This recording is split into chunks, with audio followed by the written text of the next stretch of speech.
Maka aku bertanya, adakah Allah mungkin telah menolak umatnya? Sekali-kali tidak. Karena aku sendiri pun orang Israel, dari keturunan Abraham, dari suku Benyamin. Allah tidak menolak umatnya yang dipilihnya. Ataukah kamu tidak tahu apa yang dikatakan kitab suci tentang Elia waktu ia mengadukan Israel kepada Allah? Tuhan, nabi-nabimu telah mereka bunuh, mesbah-mesbahmu telah mereka runtuhkan. Hanya aku seorang dirilah yang masih hidup, dan mereka ingin mencabut nyawaku. Tetapi bagaimanakah firman Allah kepadanya? Aku masih meninggalkan 7.000 orang bagiku, yang tidak pernah sujud menyembah Baal. Demikian juga pada waktu ini, ada tinggal suatu sisa menurut pilihan kasih karunia. Tetapi jika hal itu terjadi karena kasih karunia, maka bukan lagi karena perbuatan. Sebab jika tidak demikian, maka kasih karunia itu bukan lagi kasih karunia. Jadi bagaimana? Israel tidak memperoleh apa yang dikejarnya, tetapi orang-orang yang terpilih telah memperolehnya, dan orang yang lain telah tegar hatinya. Seperti ada tertulis, Allah membuat mereka tidur nyenyak, memberikan mata untuk tidak melihat, dan telinga untuk tidak mendengar, sampai kepada hari sekarang ini. Dan Daud berkata, biarlah jamuan mereka menjadi jerat dan perangkap, penyesatan dan pembalasan bagi mereka. Dan biarlah mata mereka menjadi gelap, sehingga mereka tidak melihat. Dan buatlah punggung mereka terus-menerus membungkuk. Maka aku bertanya, adakah mereka tersandung dan harus jatuh? Sekali-kali tidak.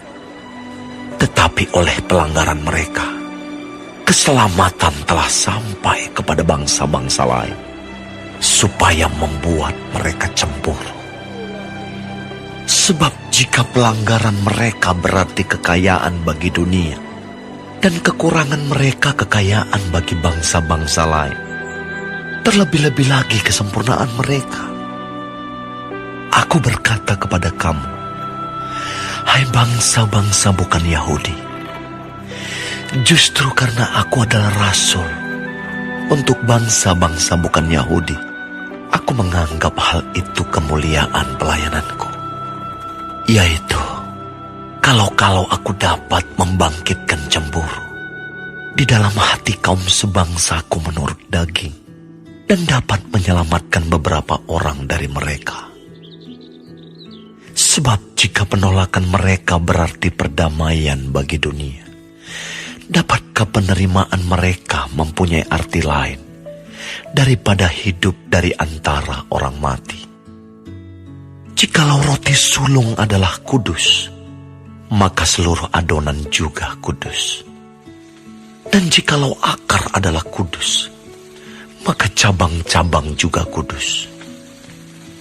Karena itu, apabila beberapa cabang telah dipatahkan, dan kamu sebagai tunas liar telah dicangkokkan di antaranya, dan turut mendapat bagian dalam akar pohon zaitun yang penuh getah, janganlah kamu bermegah terhadap cabang-cabang itu. Jikalau kamu bermegah, ingatlah bahwa bukan kamu yang menopang akar itu, melainkan akar itu yang menopang kamu. Mungkin kamu akan berkata, ada cabang-cabang yang dipatahkan, supaya aku dicangkokkan di antaranya sebagai tunas. Baiklah, mereka dipatahkan karena ketidakpercayaan mereka, dan kamu tegak tercacak karena iman. Janganlah kamu sombong, tetapi takutlah. Sebab kalau Allah tidak menyayangkan cabang-cabang asli, Ia juga tidak akan menyayangkan kamu. Sebab itu, perhatikanlah kemurahan Allah dan juga kekerasannya, yaitu kekerasan atas orang-orang yang telah jatuh, tetapi atas kamu kemurahannya, yaitu jika kamu tetap dalam kemurahannya. Jika tidak, kamu pun akan dipotong juga. Tetapi mereka pun akan dicangkokkan kembali, jika mereka tidak tetap dalam ketidakpercayaan mereka. Sebab Allah berkuasa untuk mencangkokkan mereka kembali. Sebab jika kamu telah dipotong sebagai cabang dari pohon zaitun liar, dan bertentangan dengan keadaanmu itu, kamu telah dicangkokkan pada pohon zaitun sejati. Terlebih lagi mereka ini, yang menurut asal mereka akan dicangkokkan pada pohon zaitun mereka sendiri. Sebab, saudara-saudara, supaya kamu jangan menganggap dirimu pandai, aku mau agar kamu mengetahui rahasia ini. Sebagian dari Israel telah menjadi tegar sampai jumlah yang penuh dari bangsa-bangsa lain telah masuk. Dengan jalan demikian, seluruh Israel akan diselamatkan. Seperti ada tertulis, dari Sion akan datang penebus. Ia akan menyingkirkan segala kefasikan daripada Yakub. Dan inilah perjanjianku dengan mereka, apabila aku menghapuskan dosa mereka. Mengenai Injil, mereka adalah seteru Allah oleh karena kamu. Tetapi mengenai pilihan, mereka adalah kekasih Allah oleh karena nenek moyang. Sebab Allah tidak menyesali kasih karunia dan panggilannya. Sebab sama seperti kamu, dahulu tidak taat kepada Allah, tetapi sekarang beroleh kemurahan oleh ketidaktaatan mereka. Demikian juga mereka sekarang tidak taat, supaya oleh kemurahan yang telah kamu peroleh, mereka juga akan beroleh kemurahan. Sebab Allah telah mengurung semua orang dalam ketidaktaatan, supaya ia dapat menunjukkan kemurahannya atas mereka semua. Oh, alangkah dalamnya kekayaan, hikmat, dan pengetahuan Allah. Sungguh tak terselidiki keputusan-keputusannya, dan sungguh tak terselami jalan-jalannya. Sebab, siapakah yang mengetahui pikiran Tuhan? Atau siapakah yang pernah menjadi penasihatnya? Atau siapakah yang pernah memberikan sesuatu kepadanya, sehingga ia harus menggantikannya? Sebab segala sesuatu adalah dari Dia, dan oleh Dia, dan kepada Dia. Bagi Dialah kemuliaan sampai selama-lamanya.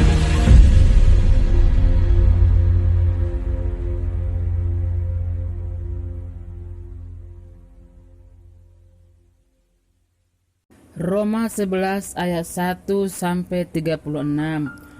Sisa Israel. Kemurahan Allah atas bangsa Yahudi. Paulus berbicara tentang umat Israel yang tersisa. Paulus menolak semua anggapan umat Israel telah ditolak Allah. Ada pertanyaan, adakah Allah menolak umatnya? Tapi Paulus menjawabnya, tidak ada. Paulus membuktikan masih ada sisa orang Yahudi yang percaya kepada Allah. Paulus berkata, ada contoh nyata. Paulus menegaskan tentang orang Farisi. Filipi 3 ayat 5-6. Rasul Paulus bukanlah sekedar dipilih Allah, namun dijadikan jadi rekan sekerja Allah untuk menjadi penginjil dan rasul. Rasul Paulus mengutip juga pelajaran yaitu Elia. Karena Elia takut akan diserang Isabel, sehingga Elia menyingkir dari orang Israel pergi ke Gunung Horeb. Dia mengeluh karena semua orang membantah Allah. Tapi Allah berkata kepada Elia, masih ada 7.000 orang yang masih percaya pada Allah.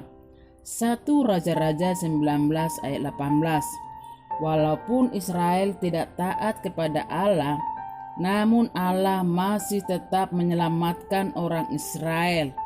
Keselamatan datangnya dari Allah. Itu bukan karena perbuatan manusia, tetapi karena anugerah Allah semata-mata. Bangsa Israel bukan bangsa yang besar dan bukan juga bangsa yang terbaik, tapi karena anugerah Allah, bangsa Israel dijadikan umat kesayangan dan pilihannya. Bangsa Israel memiliki hak istimewa dan kehormatan, tetapi bangsa Israel tidak menghargai hak istimewa itu. Namun Allah tetap mempunyai rencana yang hebat bagi bangsa Israel, walaupun mereka keras hati dan tegar tengkuk. Allah memberikan keselamatan bagi Israel, dan juga Allah menganugerahkan keselamatan juga bagi semua orang di dunia. Dan kabar baik, Paulus menegaskan kekerasan hati bangsa Israel sehingga keselamatan sampai kepada semua bangsa. Rasul Paulus menggambarkan bangsa Israel seperti pohon zaitun yang diberkati Allah. Paulus juga berkata, ada cabang-cabang dipatahkan dan dicangkokkan kepada pohon zaitun. Tetapi janganlah bermegah pada cabang itu. Bangsa yang telah diselamatkan Allah jangan sombong, tetapi cabang dicangkokkan dari akar, dan dari akar memberikan makan pohon. Bangsa-bangsa yang menempati ditinggalkan oleh bangsa Yahudi, tapi Allah berkata, jangan sombong, bertahankanlah keselamatan yang diberikan Allah. Paulus berkata, bagi orang yang bertobat harus rendah hati, tidak boleh menyombongkan diri, supaya bisa mengetahui rahasia Allah. Orang Yahudi tidak taat kepada Allah, tapi mereka tidak akan terus-menerus seperti itu. Suatu saat orang Yahudi akan berbalik kepada Allah. Dan inilah keyakinan Rasul Paulus kepada bangsa Yahudi yang tidak percaya kepada Allah. Menjadi berkat tersendiri Tuhan Allah memberkati bangsa Yahudi dengan secara Allah tetap mengasihi umat pilihannya. Allah tidak pernah ingkar janji. Allah tetap mengasihi semua orang yang sungguh-sungguh percaya kepadanya. Baik bangsa Yahudi maupun non-Yahudi sama-sama tidak setia kepada Allah. Rasul Paulus mengajari jemaat di Roma untuk tetap bersyukur kepada Allah, sebab manusia hanya bisa terkagung-kagung kepada Allah dan harus merasa memiliki kehormatan yang hebat kepada Allah. Tidak ada yang bisa diperbuat manusia kepada Allah.